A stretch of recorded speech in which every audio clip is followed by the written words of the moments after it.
Le choix de Juana, épisode 50. Scène 1. Les soupçons autour du cadavre. Dès le début, plusieurs personnages se demandaient si le cadavre découvert pouvait être celui de Francisco de Arma. Certains rappelaient que, quoi qu'il en soit, la police recherchait activement Gabriel Rubio. Parallèlement, Juana Bravo passait une échographie. Le médecin lui expliquait que les mesures du bébé étaient parfaites pour le temps de grossesse qu'elle avait, et qu'on distinguait clairement le visage, la bouche et le nez. La docteure lui conseillait d'éviter la moto et les sports extrêmes. Gabriel promettait à la médecin qu'il veillerait à ce que Juana ne fasse rien de risqué. Juana, de son côté, disait que sa plus grande inquiétude était de ne pas avoir de personne de confiance pour accueillir son bébé, puisqu'elle n'avait foi en personne. La docteure la rassurait, le plus important était sa sécurité, et elle lui proposerait une obstétricienne de confiance dès qu'elle saurait où elle se trouverait. Gabriel avouait aussi à la docteure que, malgré toutes les mesures de sécurité qu'il avait, un attentat avait déjà été commis contre eux. C'était pour cela qu'ils n'étaient pas sûrs que leur enfant naisse dans le pays. Peut-être faudrait-il partir aux États-Unis. Scène 2. Découverte du corps à la hacienda. À la hacienda, la police exhumait un cadavre. Les agents ordonnaient à tous de respecter le protocole de traitement d'un corps. Les enquêteurs s'interrogeaient sur l'identité de celui qui avait enterré ce corps et sur le moment où cela avait été fait. Certains remarquaient aussi que Telvira de Arma avait été convaincue que son fils se trouvait précisément là, ce qui semblait montrer qu'on lui avait semé cette idée dans la tête. Une proche de la famille téléphonait en panique en expliquant qu'un événement très grave venait de se produire dans la hacienda. La police avait fouillé la maison et les terrains et avait trouvé un corps enterré. Scène 3. Accusation et confrontation avec la justice. La tension montait lorsque des personnes se révoltaient contre les policiers, criant qu'ils n'avaient rien fait et demandant qu'on ne les touche pas. Le détective Castillo arrivait sur place et rencontrait le procureur Quiroz. Celui-ci reprochait à Castillo d'avoir laissé Gabriel s'échapper, surtout maintenant qu'un cadavre venait d'être retrouvé sur ses terres.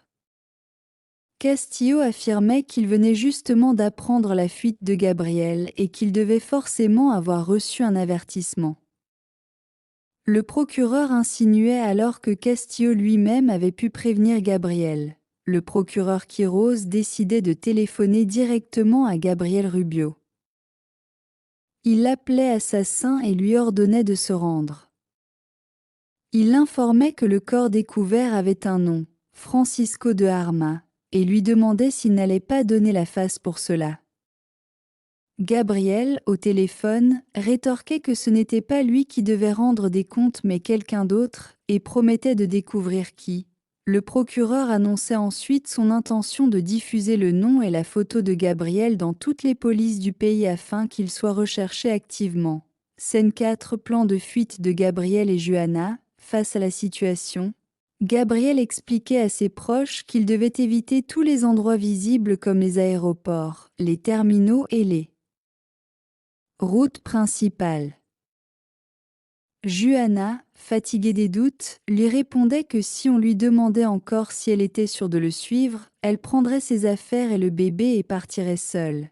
Les alliés de Gabriel, notamment Gerardo, se déclaraient prêts à l'aider sans condition. Gabriel les remerciait mais disait que, malgré leur loyauté, ils devaient assumer cette responsabilité seuls. Finalement, ils organisaient un plan. Gerardo accompagnerait Juana et Gabriel tandis qu'un autre irait chercher sa voiture, et ils se retrouveraient dans un lieu sûr pour continuer leur fuite. Scène 5. Réaction des ennemis. De leur côté, les ennemis de Gabriel discutaient de la fuite. Rogelio se montrait sûr que Gabriel serait arrêté sous peu, affirmant qu'il ne pourrait pas quitter le pays. Ils voyaient dans cette crise une opportunité. Selon eux, l'heure du règne des Fuenmayor était arrivée. Camilla reprochait même à Gabriel de s'être mis en vacances avec Juana alors que la fusion d'entreprises était en cours, mais on lui expliquait que ce n'était pas des vacances. La police avait trouvé un cadavre dans sa propriété. Sensi, perquisition à la brasserie. Pendant ce temps, la police se présentait à la Cervecería Rubio. Le détective Castillo expliquait qu'il avait un mandat signé par un juge pour perquisitionner toutes les installations. Son équipe de techniciens devait particulièrement fouiller le bureau de Gabriel. Un collaborateur de Gabriel leur confiait un véhicule bien préparé, avec le plein de carburant et même un dispositif satellite installé, afin de faciliter la fuite de Gabriel et Juana. Lors de la fouille, les techniciens trouvaient une arme cachée. Iné, interrogé, affirmait que son neveu n'utilisait pas d'armes et qu'il avait une équipe de sécurité pour ça. Elle trouvait absurde de penser qu'il aurait caché une arme derrière un livre, à la portée de tous. Les enquêteurs répondaient que cette découverte pouvait néanmoins compliquer fortement la situation de Gabriel. Scène 7, confirmation et mandat d'arrêt. Au même moment, des proches de Camilla et de son père discutaient. Ils étaient persuadés que Gabriel ne pourrait pas être heureux avec Juana, car il avait déjà une ordonnance d'arrestation contre lui. On lui reprochait d'être le principal suspect du meurtre de Francisco de Arma. La nouvelle choquait. Certains demandaient si Gabriel avait réellement tué Francisco. Josefina, choquée, l'écoute. Salvador demande à parler seul avec les jeunes pour élaborer une stratégie. Il explique que si le procureur Quiroz met la main sur Gabriel, il le fera tuer immédiatement. Propose un plan. Julian et Gerardo peuvent servir d'appât. Ils attireront l'attention des hommes de Quiroz en partant dans une direction, pendant que lui ira protéger Gabriel et Juana dans une autre. C'est une manœuvre risquée mais nécessaire pour sauver le couple. Dans une scène plus intime, enfin, Gabriel et Juana partagent un moment de tendresse malgré le chaos. Juana, émue, dit qu'elle est immensément heureuse de l'avoir auprès d'elle. Elle ne sait pas ce que demain leur réserve. Mais ce soir, ils s'aiment et c'est tout ce qui compte. Gabriel, les yeux brillants, lui répond qu'il veut qu'elle soit à lui pour toujours.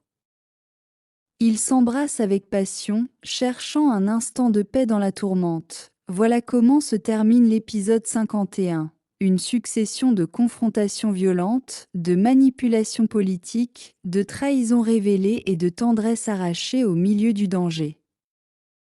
Gabriel et Juana luttent pour survivre et préserver leur amour, pendant que leurs ennemis, Camilla, Quiroz et d'autres serrent l'étau autour d'eux, c'est la fin.